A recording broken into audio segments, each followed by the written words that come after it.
Geno Smith's contract gets renegotiated to save cap space, and a lot of assistant coaches were announced today.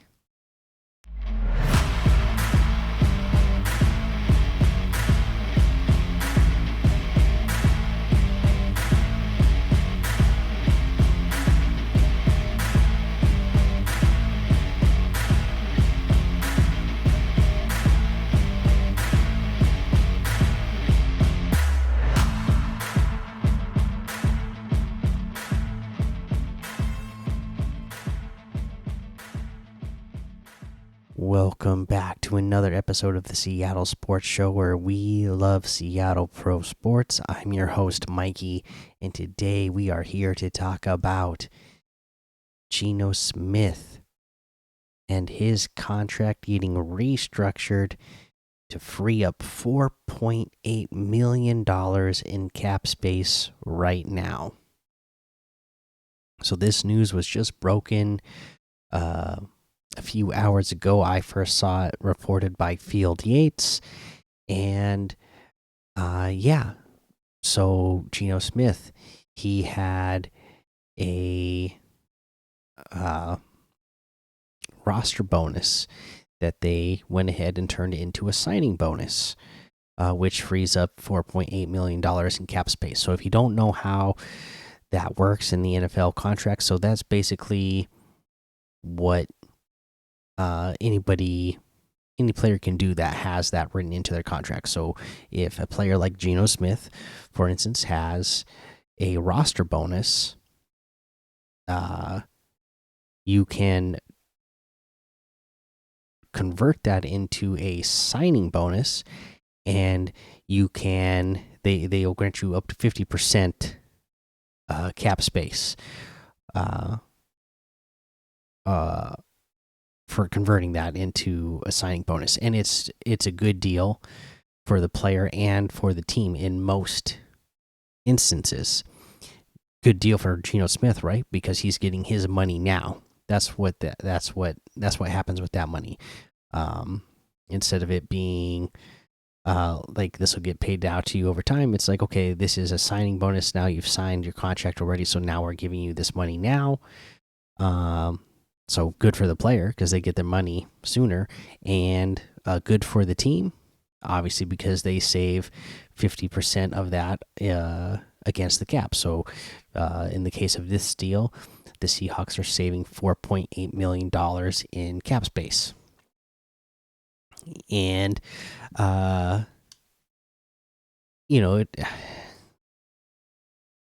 depending on how the cap gets structured this year in the NFL, that could put us, pretty well under the cap. All the numbers everybody's been hearing and talking about that I see, either hear about on the radio or I hear about on YouTube or on social media, and where the Seahawks cap sits right now. It was always based off of a like $242 million cap. Well, now they're saying it's potentially looking like it's going to be $250 million. That already right there would have put us a little bit under the cap.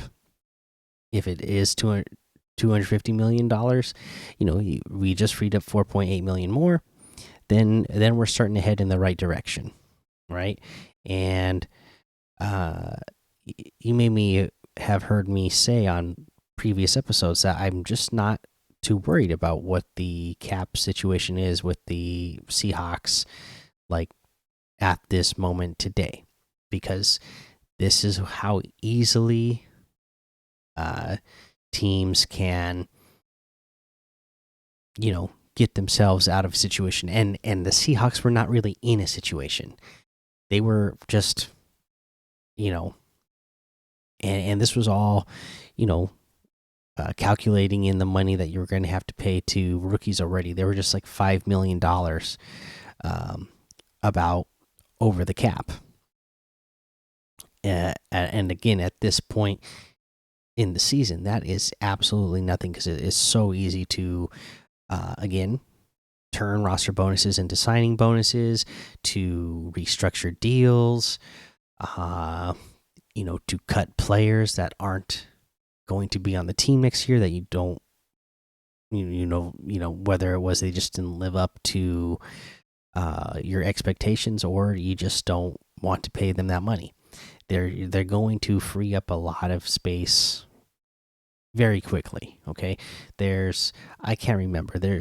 Who is it? The Saints. Somebody. They're like something like $88 million over the cap. By the time they need to be under the cap, they will get their deals under the cap. Now that's kind of a team that's kicking the can down the road more and more and more. And until they decide to just let some of these run out, then they'll be in that situation every year. Seahawks are not in that situation. So, a couple of players are like that, but again, it's not like a big amount of players, so you're not worried about the team, being strapped every year and having to cut a ton of good players every year, like you're going to see with some other teams this season. Okay, so love to see the deal. John Schneider went on to Wyman and Bob today, talked about this a little bit, and he basically said just that. It's easy to work the roster bonuses into signing bonuses for players who already have that in their contract, and the people who negotiate their contracts, they've done a good job of adding that into players' contracts. It's not going to be everybody, but it sounds like they feel good about the players that they've gotten that done with, so that they can again take advantage of this when they need to. Geno, of course, is not going to be the last player that they do this with, or have to renegotiate with, and change deals. And basically, the way they're going to do that, based on priority, is one, they're going to base it off of the player. Again, looking at the player, is this player worth keeping? Or is this player expendable based on their contract? So then, yeah, that's what they're going to look at. They're going to look at the player, one, and just deciding, is that a player that they need to keep? Two, where that player is on their contract. And then three, how the contract was negotiated initially. So again, not every player is going to have the roster bonus in there, or they're going to have, every contract is unique. What guarantees are in there, what's not guaranteed in there, what are escalators in there, all kinds of things that can be shuffled and moved around to free up cap space now. So sounds like they do have a order of players that they're going to go in, and we're going to start hearing about it soon. Free agency is coming up soon, so there's that. Plus, the date that you have to be in compliance with the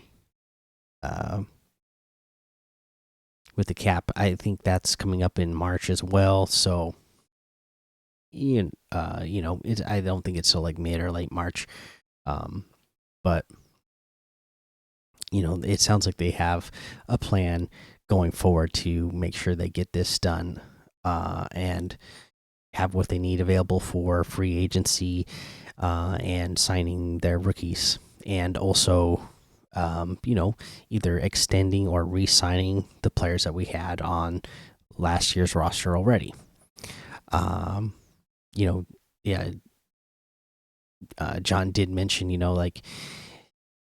he's not worried about getting the cap to a certain space right now. They're not really worried about getting the cap, getting under the cap um, and getting under it by a certain amount until they get closer to camp. Because for them, um, you know, they don't see like, oh, it's necessary to have like the most amount of cap space out of everybody once free agency hits, because he feels like, you can have a ton of money to spend in free agency, and then you just get yourself in a bad place where you go, oh, well, I got to have this player, I got to have that player, and because I have this space available, that's what I'm going to use to negotiate. And then you get yourself into some bad contracts that end up being strapped down to a couple of years down the line. And it was just because you had all those resources available to you. Sometimes, guess what, people will get the player wrong when they draft. Well, same thing can happen in free agency. Just because a player has been good for the last 3 years doesn't mean they're going to come to your team and be good. So um, I get what he's saying. You don't want to have so much that you get yourself into a situation where you're just offering players more and more, and getting yourself in bad contracts if that player doesn't work out. It sounds like they really have a plan, and they're going to stick to it to make sure that they get the players that they want, and get them at a deal they want, and they don't push beyond that, so that they don't put the team in a bad situation later down the line. He did mention as well that the coaches aren't going to the combine, so they have more time to get prepared for camp. Training camp coming up, and he said he's going to go to the combine, and that's going to give him a chance to see the players he hasn't seen yet, take more notes on the players he has, and just get more of a solid idea of what they're doing in the draft. So, yeah, that was his thoughts on that, and I don't think it actually came up in this interview, but to me, the restructuring of Geno Smith's deal here and saving the $4.8 million in cap space now, and one, they kept him, and he got the guaranteed money already. Now they did decide to restructure his deal. That is signaling to me more and more that yes, Geno Smith will stay here next year, and he will be competing to be the starter day one. I still don't know if he will be the starter. I don't know what this means. Necessarily for them drafting a quarterback. I don't think this is a move that would make it so that they still can't draft a quarterback if there was a quarterback that fell to them at 16, or if they wanted to move up a little bit to get a certain quarterback. I don't see this move. Obviously, again, because the deal that we got Geno Smith under is such a team friendly contract that this just, I don't see that being prohibitive of them drafting a quarterback if that's what they really wanted. But to me, it looks more likely that yes, he will be on this roster, and most likely would be the starter week one. I could still see them potentially drafting a quarterback to develop behind Geno, unless we end up with another Russell Wilson situation where they draft a quarterback and they say, oh, hey, this guy moves the needle to move the room. We got to make him the starter day one because he's just different. Then that's possible. But the way I see it right now, Geno Smith is your likely starter for week one. All right. So that is what's going on with Geno Smith, the contract and cap space. We cross our fingers and let's hope that it does actually make it to $250 million, so that we do have just that much more space to work with. Now, let me know what you thought. of this deal and this restructuring and freeing up this cap space with Geno Smith. Let me know that in the comments on the YouTube down below. Let's go ahead and we can mention some more coaching staff that got hired. Okay, they announced a ton today, so let's run through the list. Mac Brown as a tight ends coach, Josh Bynes, a defensive assistant linebackers coach, Rob Caprice, defensive intern, Zach Hill, offensive assistant and quality control. Now, I've seen a lot of people talking about this one because he worked with Jaden Daniels. And so now people are wondering, well, does that mean that they're going to try to trade to get Jaden Daniels? We'll see. I think that might be reading into it a little bit. Maybe they just see what Zach Hill has done with a quarterback like Jaden Daniels and say, hey, if this guy is working with quarterbacks and turning them into something, we want him on our roster to help our quarterbacks, whoever we end up having on this team, and whoever we end up drafting in the future as well. Because it would take, I mean, Jaden Daniels is going to either be, 2 or most likely going to be the second or third overall pick in the draft. So to move from 16 to 2 or 3, it would take so much capital. I just don't see that happening.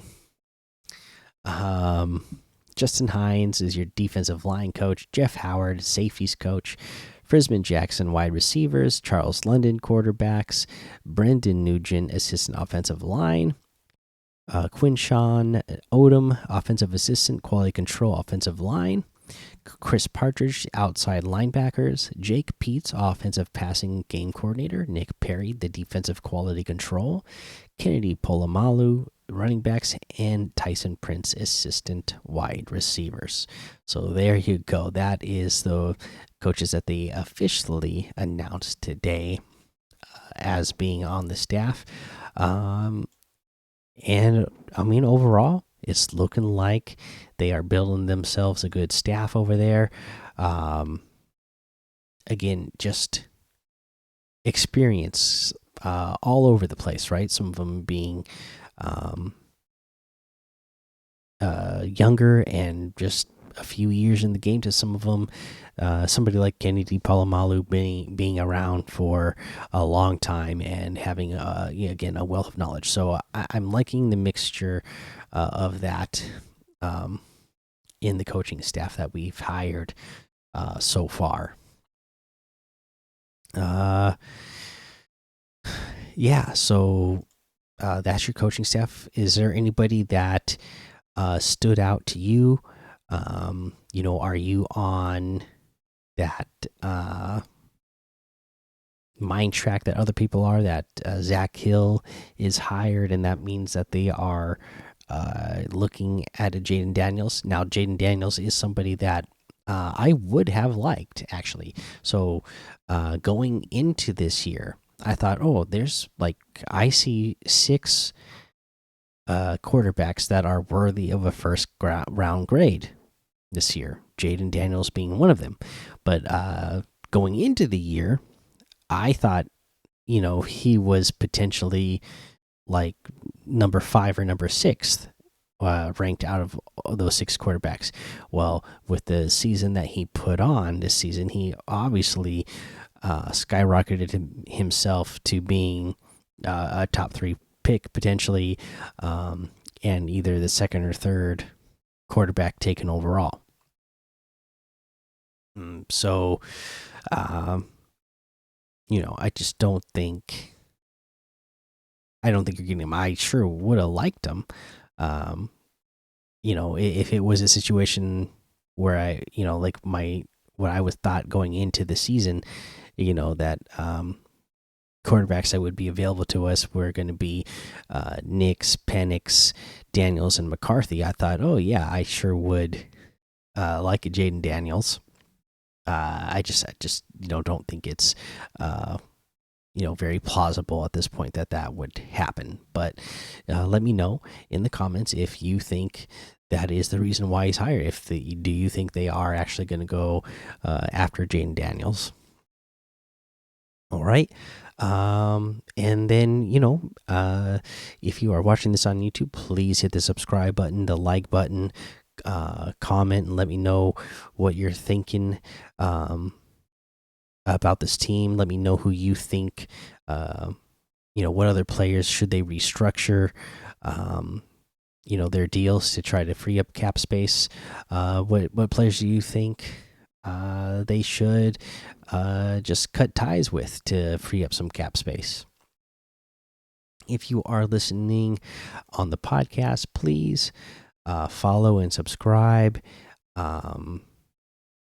If you're on Apple Podcasts, leave a 5-star rating and a written review because it really helps out the show. And that's the end. So thanks for listening to the Seattle Sports Show, where we watch legends awaken. So take cover, because with a sea of sound, you will see us rise to reign supreme and win forever.